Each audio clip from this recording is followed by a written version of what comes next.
David und Goliath, welch eine große Tat. David, er war so klein, doch nur mit einem Stein traf er genau ins Ziel, so dass der Riese fiel. David schlug Goliath durch unser Herr.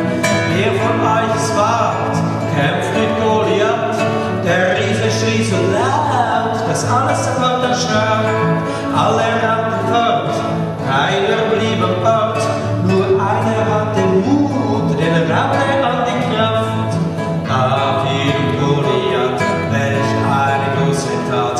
David, er war so klein, doch nur mit einem Stein traf er genau ins Ziel, so dass der Riese fiel. David schlug Goliath durch unser Herr.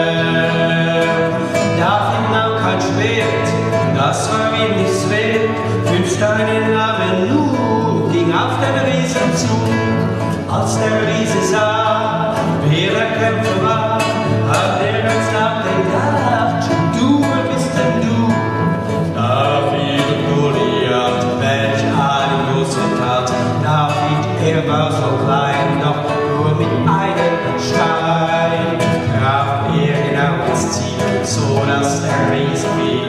David schlug Goliath durch unseren Herrn. Siege durch die Kraft, die der Himmel schafft.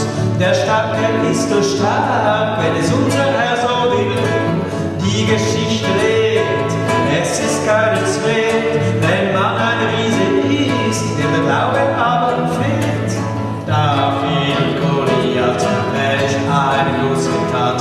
David, er war so klein, doch nur mit einem Stein traf er genau ins Ziel, so dass der Riese fiel. David schlug Goliath